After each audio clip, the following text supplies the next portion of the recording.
Welcome to a very special episode of Cine Chat. This episode is going to be dedicated just to The Hobbit and The Lord of the Rings. We'll start off by talking about the first movie in the trilogy, Lord of the Rings, The Fellowship of the Ring, directed by Peter Jackson.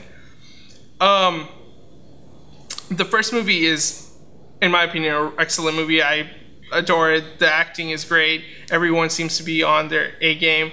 The music, fantastic. It moves the story along. It gets to the heart.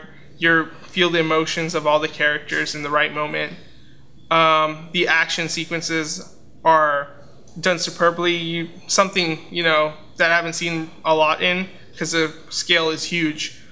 The thing I really like about this movie is the camaraderie between all the characters with Frodo, Sam, the other hobbits, Aragorn, Legolas the elf, and Gimli the dwarf. Gimli. Yeah. Gimli. Yeah, they definitely have some strong relationships throughout the book, and especially the dwarf hates the elf in the beginning, and towards the end they kind of become friends. There's a lot of good relationships that play out through the whole movie. Definitely, and there's another character, Boromir, who starts off as a total jerk, and you see him develop throughout, and towards the end he sort of, what's the word? Dies. Well, he dies, but he sort of, He's very likable. In the end, he has his moment of redemption, when he falls, and then he redeems himself right afterwards. So that the crowd really gets to see his true form, which is he's supposed to be a very honorable person. If you watch the extended edition, you get to see more of his relationship with his brother as well, which is really cool because you didn't see that in the original movie of them two getting along and how he really looked up to Boromir. Faramir did as a brother. Yeah, I mean this movie has almost everything: great music, great acting. Very well directed. You have visual effects that to this date don't look very outdated. Of course, when it came out, it was revolutionary. Yeah, definitely. Gollum too. Gollum he looked so good back in the day. I don't think Gollum was in the first movie. The first one, he was just a little teeny. Did you see a little shadowy figure of him? But he wasn't really in much of it, but they do have Gollum in it. But I mean, like I said, the CG though is just top notch. Back in the day, I was how old when it came out? 12. Yeah, I think I was 10 or something. And it was excellent, and it still lives up to this day. Certain small little things that are really off nowadays in movies that are special effects heavy, they made it look so natural, so believable. Mainly because they did it on location in New Zealand, and then they put CG around it. And in the first movie, they have a great introduction of all the characters. Of course, Aragorn when he first comes in. He comes in. The first thing you see of him, is his pipe flaring up in his face, and you barely get a glimpse of him. Really cool visuals they used to introduce all the characters. Definitely, yeah. And Aragorn's my favorite character in the series because he's that fallen king that he has to rise up and live up to a heavy name. And he doesn't even believe in himself. Really, he feels like he's almost an outcast to his own people. So one thing I saw that the movies are structured. The whole trilogy is structured in terms of a video game. They go do one journey, and then they have to overcome something, and then they get to go to the next level. And it really works in the movie because it kind of every time they defeat and overcome something, they're just one more step closer to destroying the ring. Ultimate goal. Yeah, their ultimate goal, and they develop as characters as well. And that's another reason why it was easy to make that into 3 different movies, because there were, for one, it was 3 different books. But there's so much to put in those 3 movies. There's so much so much content that he could throw in there, and all the fights and all the all the different points of interest pretty much throughout the books that you could make that much out of it. Which is why when we talk about The Hobbit later on, I don't know if there's enough really to make in 3 movies, but the book's this big? Yeah, it's 300 pages. Yeah. So, it's tiny compared to Lord of the Rings, but So the second movie, of course, was The Two Towers, which was I think it's a lot more full of action than the first one. The first one was more character driven, trying to get you I kind of saw it the other way around. Oh, really? I really felt like the second one was more. I guess just Helm's Deep was really what made me feel like the second one was really the big that was the only major action in that movie. The rest was just kind of true. Yeah, there wasn't really developing characters. There wasn't really any huge fights. Yeah, in the first one it starts off with a huge fight. The very beginning, of course. Yeah. But yeah, I don't know. I just felt like it was more character driven. But I guess. I don't know. That's just how opinions. It just came off as a darker movie. When it started off, it just felt the tone is shifting. There's a lot on the line now, Well, the first one, yeah, the Fellowship of the Ring, it starts off happy, and then it kind of gets a little darker. And then digresses into that darker edge. And the second one all seems kind of melodramatic as you feel like the human race is kind of getting beaten down. You feel like all hope is lost. You see the characters have developed beyond what they are. You know, Sam and Frodo feel like much more mature characters. Right. And along with everyone else, they just feel... So anything else you want to touch on in the first movie, really? Just... Not a whole lot. No? Yeah. Just overall, I think it was, you know, just the right amount of everything really in the first movie. It was well done. Introduced all the characters really good way. Of course, you know, the falling of Gandalf. Yeah. As well, you know, towards the end, it was epic huge. Scene, probably the biggest movie. Yeah. Or sorry, probably the biggest part in all three movies was probably when Gandalf dies. You know, you shall not pass. Yeah. So epic, moment. and you know, it's been parodied so many times now. Yeah. And that's what the second one starts off pretty much is at that scene where you know moment, you shall not pass. And then the second movie, yeah, it definitely has the feeling of mankind is doomed. You know, he's building this whole army and he's throwing the whole army at the men, trying to kill off men because obviously it's one of the biggest obstacles for you know the King Sauron. Yeah, Sauron and Saruman. Yeah. Saruman. Yeah, and then they have to destroy one of the two towers, hence the name Two Towers. Right. One thing I had an issue with the movie was that there's like 3 separate stories. It's not like this whole one unified thing.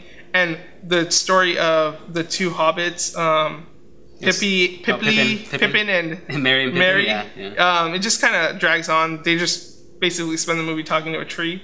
Right. Yeah. Well, it's kind of funny the way it works because he does move very slow and talk very slow. Yeah. And most of the scenes are very slow with it, you know, the whole thing in it, which I guess is kind of done on purpose almost because they have the feeling like let's go now, let's get this going. Yeah. So it kind of does give the viewer kind of the same feeling. So it works in a way. It works in a way, but at the same time, you just want to go back to the other stuff, especially the stuff that's happening in Rohan and all the more exciting stuff, of course. King Theoden and all that stuff. But it does kind of give you the sense of urgency, like, you know, let's get this going. And the trees, you know, of course, at the beginning say no, we're not going to help you, and then they see, you know, Treebeard sees his whole forest destroyed, and then he gets, you know, PO'd, and then teams up with all his other trees, and then they just, you know, go after the first, you know, tower, which is Saruman's tower. So. Definitely, yeah.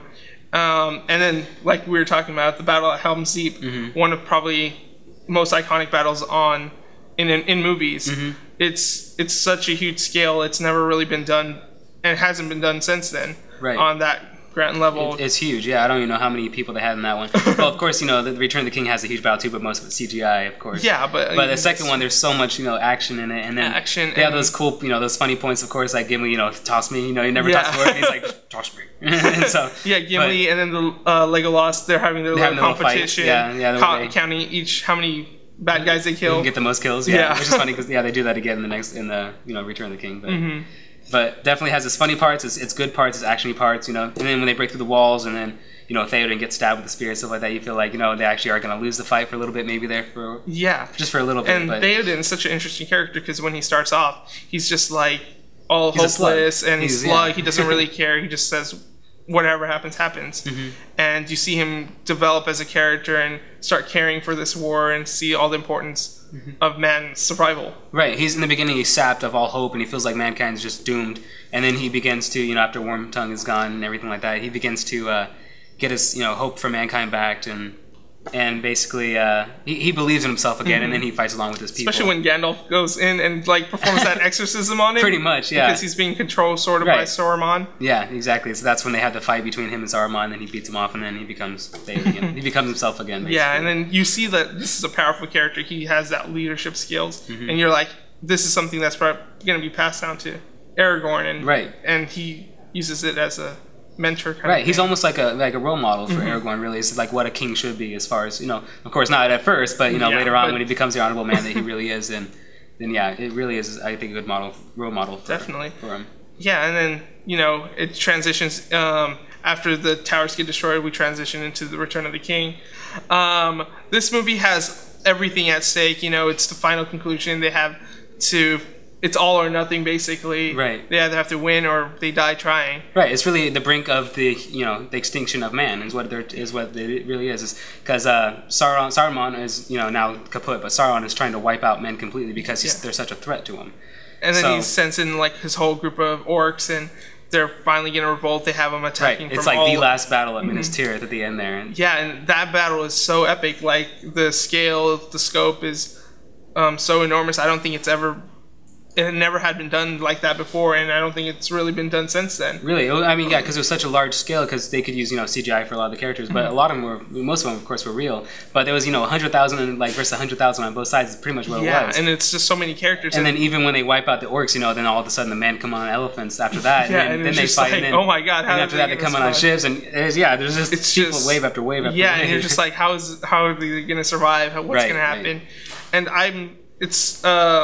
I don't know how Peter Jackson was able to do something of that scope, because he paid attention to every character in the scene while everything was happening. Right. They had Theoden. They had Aragorn, of course, after he came in, and Gimli and Legolas, of course, Pippin and Merry. They had Merry and Pippin come in there as well. They had basically every single character incorporated in this fight. You're right. And you just see a little bit of everybody, and you're just like, yeah, they're all doing their part, and they finally matured as characters, and now they're the characters you wanted.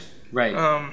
Right, and then of course you also get sucked into the battle, and you feel like you're there, you're a part of the battle pretty much, and you feel like you're of course you're rooting for all these characters, and you see Theoden get knocked off his horse, and his horse is on top of him, and you're like, no, and Nazgul's coming up to him, and he's saying eat his flesh and stuff like that, and you're like, no, you're like about to cover your eyes, and then his daughter comes in and saves the day and just chops off the head. Dragon and the evil spirit thingy. What's his name?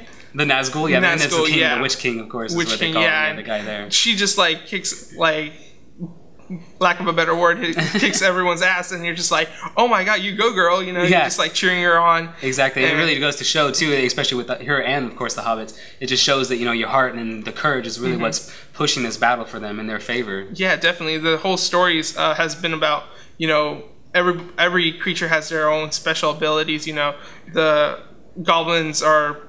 Or goblins? No. The goblins are worse than trolls, and of course, stuff are really powerful. Right, and then numbers, of course, is their strong suit. And the elves are really high intelligent. They are good with medicines. They have, and the humans have heart, and that's what carries them on throughout the whole movie. Right. Their courage and the will to go on. And that's why they're such a big threat too. And that's what Sauron sees, of course, in them, is that they're not merely known for their numbers. They're just known for their heart and their courage, and they won't back down. That can always take you pretty far. Right. And the movie sort of concludes at the end with the Battle of Minstrel, and you're just like, okay, yes, everything's over, everything's settled down. But then you get this transition, and you're just like, oh wait, the ring's still not gone yet. You still have that huge burden on that Frodo. That thread's still there, and then you go back to Frodo and Sam, and where they're trying to get to the mountain, and you just see this gigantic army of just orcs, and you're just like, oh my God. How are they going to get past this? Right. And so that's where Aragorn decides to take whatever army they have and just create a diversion. They know that they're not going to survive, but if Frodo can destroy the ring, mission accomplished. That's really what is the biggest thing. And they need to destroy the ring, and he knows that. And of course, he has that big speech there talking about, there will come a day where the courage of men will fail, but that is not this day. And it's so inspiring, and you're just like, yeah. And so they know, and he even says, I know this, we're going to die, basically, is what he's saying. But, that the courage and what we're doing right now is for the bigger purpose, of course. Yeah, and you're just like, And I also love when the guy comes out, the what's it called? I forget his name. The hand of Sauron, I think is what his name is. The mouth of Sauron, I think? The mouth of Sauron, that's his name, right? Because he doesn't have any eyes, and he has the big mouth. Yeah, he has just that weird mouth that talks weird. That's right, yeah, the mouth of Sauron. And then, of course, he's speaking all these lies to him, telling, them that Frodo's already dead. He throws the mithril vest on there. And they have that moment, of course, where, he has doubts, everyone has their doubts, and they think Frodo's really dead, and of course Aragorn's just nope, and then slices off his head. Yeah, and then they just jump in, and they're all get ready for battle, and you see all those orcs come in, and you're just like, oh my God, how are they going to survive? It really just shows too that Sauron is afraid of mankind, because he's throwing that last little doubt in there, trying to get him away from him so he can finish what he's doing. Yeah, and because he is afraid of them. Really, is what he's trying to do. He's trying to he wants to avoid it now that he lost Minas Tirith. And then the epic conclusion where Frodo is just ready to throw the ring into the lava pit, but he doesn't, because the possession of the ring and how it creates. He gets to that point, just like of course in the beginning, and where they can't. Where it overtook him.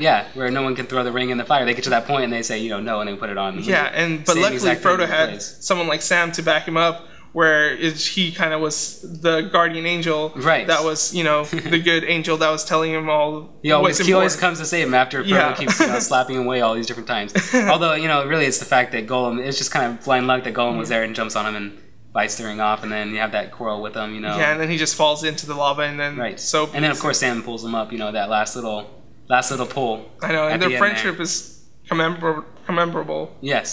Commendable and rememberable. Yeah, there you go. Yeah. Commendable. There you go. Sometimes it comes off as like, a little gay relationship. Of course, yeah. But you know that they just really care for each other because they're friends. Right, and they've been through so much too, and it really plays through at the end there, especially when on the rock saying, I don't think we're gonna.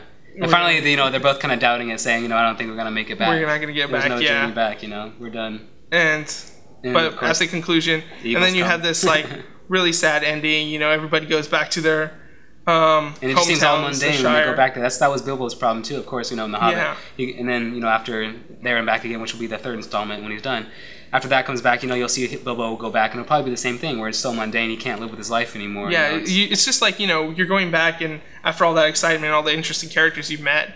You're just gonna go back to normal life, and it's just so hard to do that. Right, and then that's kind of the ultimate feel in the end there. Yeah, and then you have that sad goodbye where Frodo and Gandalf and all the elves, they go and cross the sunset, and you see like all the other characters crying. It was just a heart-touching moment. Right, and then Bilbo has to leave, of course, as well at the end. Yeah.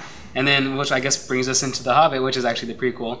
The Hobbit, of course, mostly about Bilbo. Of course, Frodo isn't really, is not in this one. But this one's basically about how Bilbo comes to find the Ring of Power. Of course, is what it's ultimately about.